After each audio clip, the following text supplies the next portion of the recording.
Hey, welcome back to Midas Letter Live. My guest in this segment is Mark Lustig. He's with Canada Royalty Corp, CSE listed CRZ. Mark, welcome back. Thanks for having me. Mark, Canada Royalty has been knocking it out of the park by all accounts. The value of your portfolio of investments keeps going up. Your share price is, I'm sure, putting smiles on a lot of faces relative to what's going on in the sector. You've really started to make this solid move as an operator in California. And you recently closed a $30 million private placement. And is that to support that sort of ongoing evolution of the company? It is. Increasingly, we've been acquiring either manufacturing or distribution assets in the state of California. It's the world's biggest cannabis market. It's fully recreationally legal.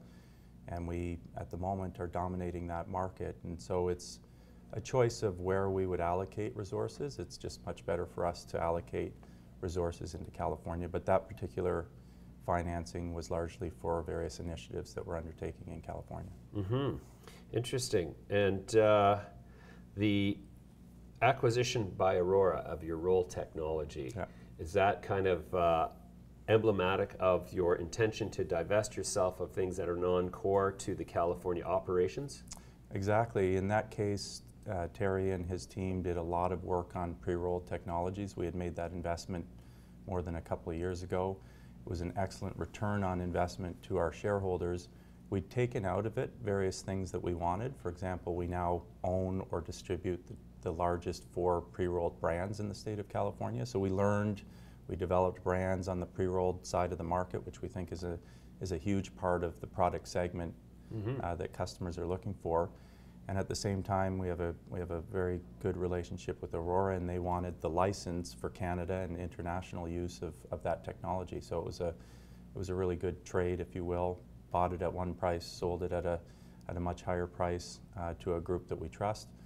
And in the meantime, took out a number of assets like branded products that we're doing very well with in key markets.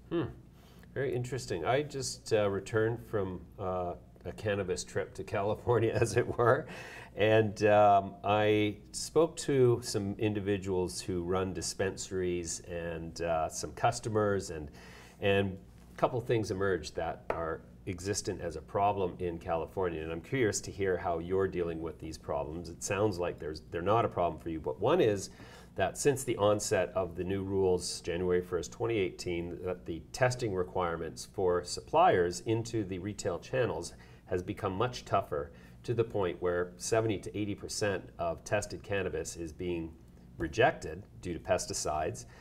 And the result is that in the dispensaries, they're down to 20 to 25% of the normal variety of products they're able to offer. And so there's a huge squeeze on the supply side. Is that something that you're having to deal with, or is it the case where, no, your suppliers are all one of that small sliver that's getting through the pesticide testing programs? This was a huge win for Canada Royalty, and I'll explain why, which is that we made the investments into testing and compliance and ERP systems and point of sale systems and tax payment systems, all of the different things that a number of the smaller, more entrepreneurial outfits in California didn't have the capital for. So this ends up coming back to that same trend that we've spoken about before, which is that if an entrepreneur who's producing a great edible product doesn't have access to capital, they're naturally going to cut those corners, like on testing or other types of systems. And you're right, January 1st was the day that California went rec. The state gave a 6-month window for people to get their act in order.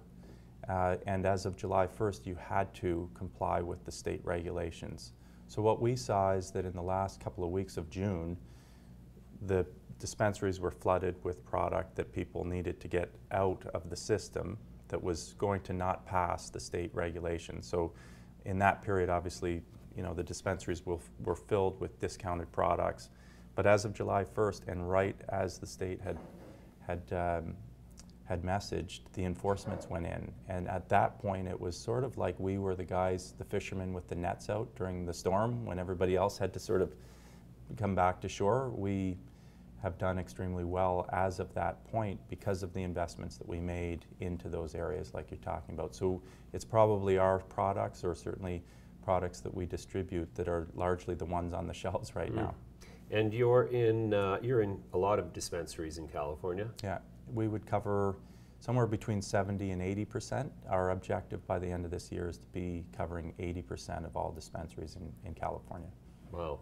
And so what's the range of products that you actually supply into that chain? So at the moment, Canada Royalty owns 10 of its own branded products that are for sale in California, ranging from edibles to different types of vape cartridge products to pre-rolls, as I said. And those products, specifically vape cartridges, pens, disposables, and pre-rolls, to us continue to be the market leading products. There's things that we're doing in the beverage area. You probably noticed a couple of months ago that we brought on Dan O'Neill onto our board, who was the former CEO of Molson's. And so that should be taken by investors as an indication that that's an important area to us, as it should be, because we do think the beverages are going to be an important product segment. So aside from the 10 branded products that we manufacture and own, we're currently distributing either through Alta or River, which are our two owned cannabis distribution platforms in the state of California. We'd be distributing about 55 different products. Our target is to be distributing more than 100 products by the end of this year. And that would range from tinctures, concentrates, distillates, even animal health related foods, pure CBD types products, edibles, and then obviously the products that I mentioned, vape cartridges and pre-rolls, as being the most important for us. Sure. One of your investments was the investment into Anandia Labs, which was then acquired by Aurora Cannabis. And it's interesting to me that you obviously did very well by the investment as an investment, but is that sort of where you became cognizant of the importance of testing, was through that relationship? Absolutely. We had made the investment in Anandia at the beginning of 2017. We put $4 million total into that investment, and we owned 20% of the company. And naturally, as you pointed out, the transaction with Aurora, which is about to close, is a significantly higher valuation that again, shareholders have done extremely well on. But once again, we've never been a passive investor where we hoped that the return from one price to the next was the only thing that our shareholders had access to. It was always, let's pull whatever else we can out of this relationship, whether it's a branded product or it's a royalty or an ongoing option on something with respect to their business. In this case, it was excellent relationship with entrepreneurs who are probably the leading group in terms of testing and quality assurance for products. So that was one of our ancillary takeaways from the relationship. Sure. In the PowerPoint that you recently updated, it was a great graphic representation of Canada is big, but California is huge. And I'm curious as to, you've obviously made a commitment to California. Is that at least in some part because you think that maybe it's now the U.S. turn to make that exponential jump in valuations for its cannabis companies, because Canada's already done that, and we're now, in the grand scheme of things, even though it's been a short timeline, we're more or less a mature market from an investment perspective. Do you think that investors are going to flock more to U.S. plays now that Canada has sort of become more or less fully valued, or at least what some investors will call fully valued? Absolutely. That was really our strategy from the beginning. When I founded the company, it was to give an investor exposure to the U.S. 3 years ago, that wasn't as popular as it is today, but with progress being made at the federal level on policy with respect to cannabis, but more so with state progress. I think there are now 39 states that are either medical or recreationally legal. You read the same stats as I do about public support for cannabis in the U.S. From an investment perspective, the amount of either private family office, ultra high net worth, or fund money that's coming into the sector would give people a lot more confidence investing in the U.S. today. So I guess we got that one right so far. And in terms of a choice between California and Canada, there wasn't ever a choice. California is, by every single metric, a market that's 10 to 20 times bigger than Canada. We would look at Canada, even though we are Canadian and we respect our roots and we have a lot going on here, as just another market, a state maybe, in some senses. And yet you have a state that has probably on its way to 200 different producers. Now you've got micro-growing and the ability for the smaller guy to grow. It's a complicated and crowded market. Having said that, we look at our asset base as we pivot and look at the Canadian market, either as it relates to branded products, the knowledge about manufacturing and distribution of branded products, and some ideas that we have around distribution/retail. Those two areas, if you were to ask the CEOs of the leading Canadian licensed producers, they would tell you that their priorities right now are branded products, so that consumers who are soon going to be buying their products, not just receiving whatever was sent in the mail, need to see some good products with variety and good quality. And so I would say that the CEOs of Canadian licensed producers, I should say, are now fixated on how do I produce a great vape cartridge in the future, or an edible, or whatever it is that my consumer base is really going to look for from me, on the one hand, and on the other, how do I get that on the shelf of a store?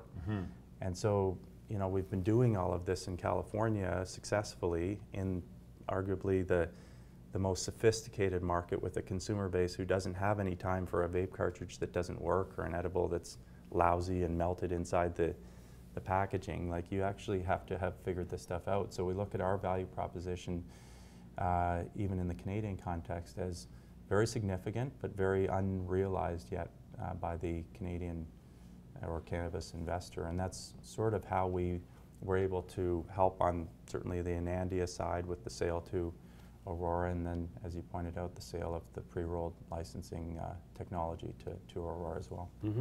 And so what's your view on when federal deprohibition will happen in the U.S.? So I've always been an under guy. I've always taken the under on the timing that most people think. Look, there's an interim election coming up here in November that's going to be very interesting, right? Because you have an administration right now that has its issues, and its competition, let's call it the Democratic Party, would be very progressive on cannabis. Yet in your own party, the rate of support for cannabis, federal legalization, is the highest it's ever been. So it kind of feels to me, and I'm not a political analyst, that it would be a pretty easy move to legalize cannabis federally and have pretty widespread support for that, not just politics, but actual economic jobs, taxes, et cetera.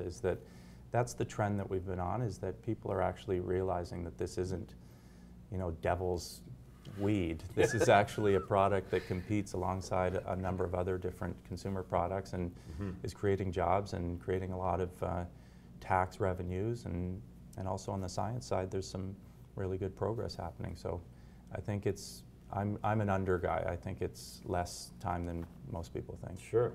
All right. Well, that's great as usual, Mark. Thank you so much for the update. We'll come back to you soon enough. Thanks for coming in today. Thanks for having me.